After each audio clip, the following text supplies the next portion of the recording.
Loh, Otan lagi kemana ya? Kalau gitu lanjut sama Dolpino ya. BTW kakak ini mau ngapain sih?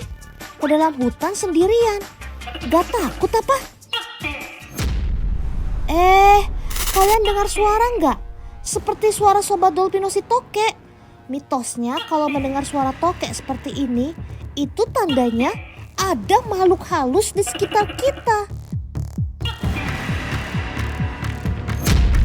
Kalau suaranya terdengar jelas, itu tandanya mereka berada jauh dari kita. Tapi sebaliknya, kalau suara itu terdengar semakin jauh, tandanya dia semakin dekat dengan kita. Tidak, kabur.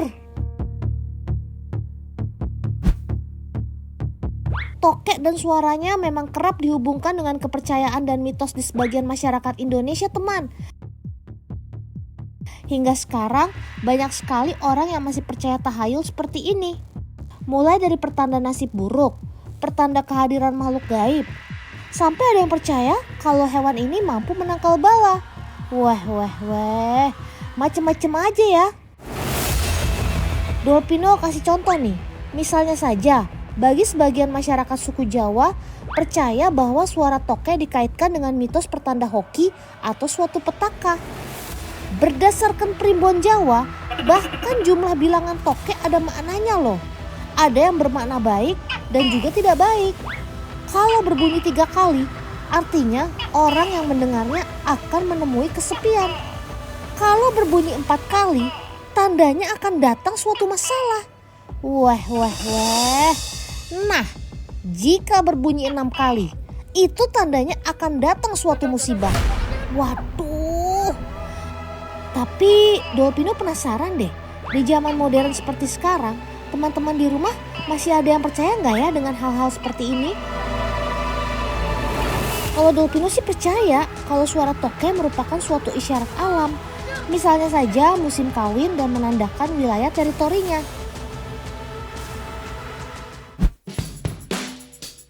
Di alamnya mereka adalah hewan penyendiri atau soliter.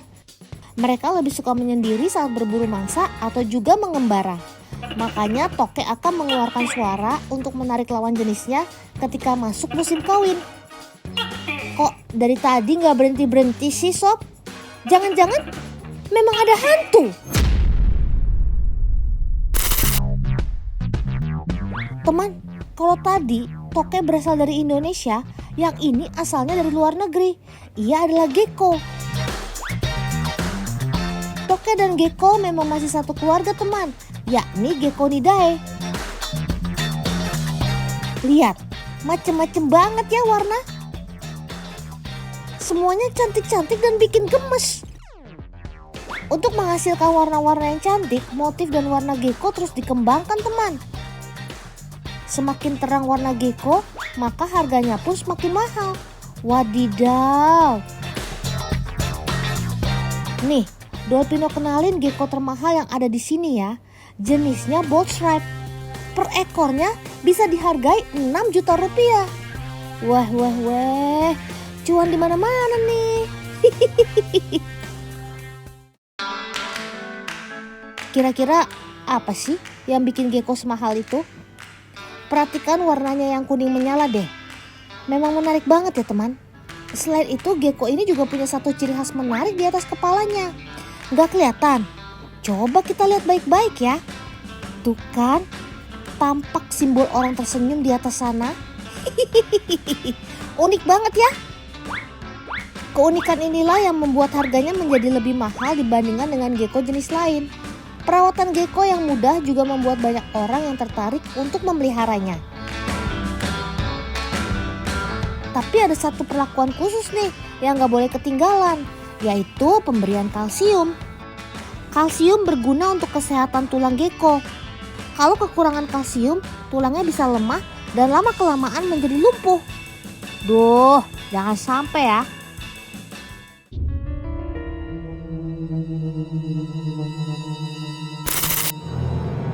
Sebentar. Kok tiba-tiba bulu roma Dolpino merinding ya?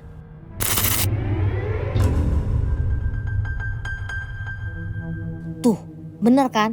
Ternyata si leopard gecko ini nih yang melototin Dolpino terus. Tenang sob, Dolpino gak mau mengganggu kamu kok. Teman, leopard gecko adalah hewan teritorial. Jika terancam, mereka akan menggerakkan ekornya seperti ini dengan harapan musuhnya akan takut.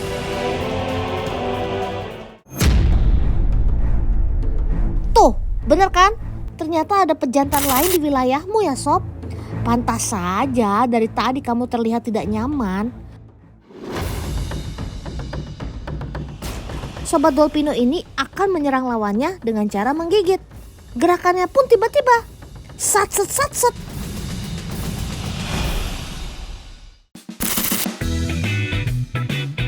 Syukurlah pejantan lain mau pergi. Keadaan sudah aman sekarang. BTW, cantik-cantik bisa sangar juga ya kamu sob. Untung aja Dolpino gak ada masalah. Jadi semua aman terkendali. Laporan selesai. Teman, walau gecko dan tokek terlihat mirip, tapi ada perbedaan di antara kedua kakinya loh. Gecko tidak memiliki bantalan penghisap seperti telapak kaki tokek. Tapi jangan salah, kalau di pohon, gecko jago memanjat kok. Gecko hanya bisa memanjat di media yang kasar dengan mengandalkan kuku-kukunya. Sementara tokek bisa menempel di berbagai media, permukaan kaca yang licin sekalipun.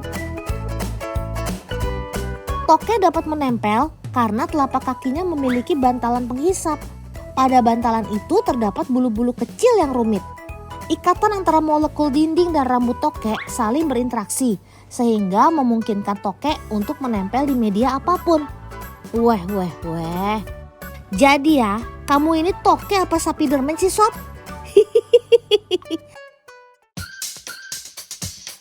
Aduh, hewan apa lagi nih? Kok bentuknya gak mirip sama tokek atau gecko sih? Teman di rumah ada yang tahu ini apa? Sekilas dia memang mirip cicak teman, tapi bukan loh. Gak percaya? Coba perhatikan aja baik-baik.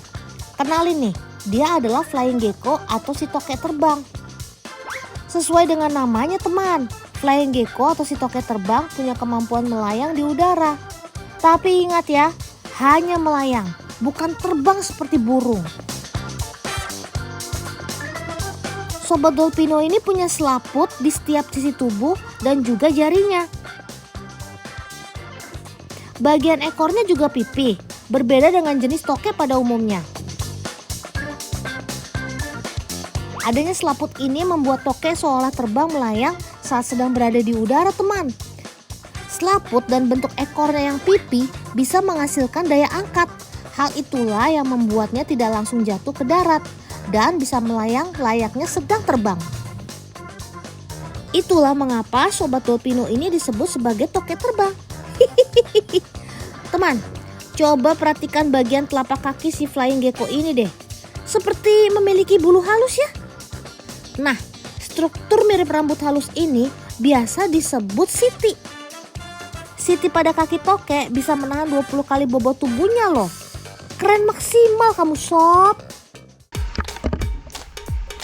Alah, habis melayang kok malah berenang sih. Mau ngalahin Dolpino nih ceritanya. Teman, ternyata dalam situasi tertentu, tokek terbang ini bisa menyelamatkan diri dengan cara berenang loh. Secara alami kejadian seperti ini bisa saja terjadi teman. Seperti saat dikejar predator, bahkan saat berburu makanan. Selaput di jarinya juga bermanfaat saat tokek berada di air seperti ini. Kemampuan dan gaya berenang kamu ternyata bukan kaleng-kaleng ya sob. Bolehlah sesekali kita lomba berenang. BTW kok habis main air kulit kamu tetap kering sih? Jangan-jangan kamu tokek jadi-jadian ya? Hayo, ngaku.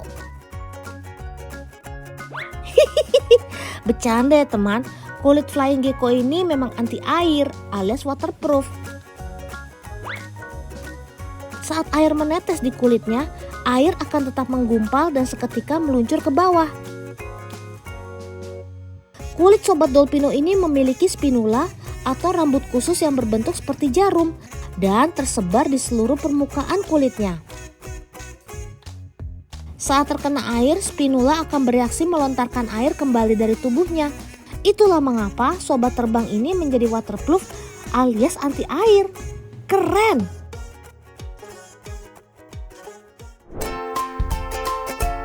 Gak cuma itu aja, si toke juga punya saudara jauh yang asalnya dari Papua loh. Ia juga dikenal dengan sebutan toke kumbang. Sebagian besar waktu si toke Papua ini dihabiskan di pohon dan bebatuan karang, teman. Cakar dan kukunya yang panjang serta kuat mampu menopang tubuhnya untuk memanjat. Weh. Oh iya, kalian perhatikan gak kalau mata si toke tidak memiliki kelopak mata yang dapat menutup loh? Duh, kalau nanti matanya kelilipan debu gimana tuh sob? Tenang. Si toke Papua ini punya cara lain. Untuk membersihkan matanya, toke akan menjulurkan lidahnya sampai ke mata, teman. Secara perlahan, lidah sobat Dolpino ini akan melebar dan mulai membersihkan matanya yang kotor. Weh, udah kayak wiper air pada kaca depan mobil aja ya. Sekali menyapu mata, air dan kotoran langsung tersingkirkan. Ajib.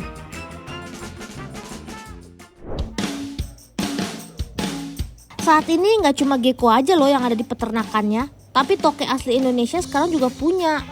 Wih, bangganya. Lihat aja tuh kandang tokenya, keren banget kan? Sobat Dolpino ini sudah bisa diternakan ketika sudah mencapai usia dewasa atau berukuran sekitar 25 cm. Tiap kandang ini hanya akan diisi oleh satu pasang toke saja, seekor jantan dan seekor betina. Sobat yang jago menempel ini merupakan hewan nokturnal alias lebih aktif pada malam hari. Makanya jangan heran kalau mereka suka bersembunyi di tempat yang gelap dan hangat saat siang hari. Nah, kalau kalian perhatikan, terdapat banyak sekali telur di dalam kandang toke ini ya teman. Telurnya menempel pada dinding atau paralon yang ada pada kandang. Di alam, cara ini bertujuan agar telur mereka terhindar dari incaran predator. Oh iya, dalam 1 tahun, toke hanya bisa menghasilkan 4 butir telur saja loh. Dan telur-telur tersebut akan menetas setelah 2 bulan.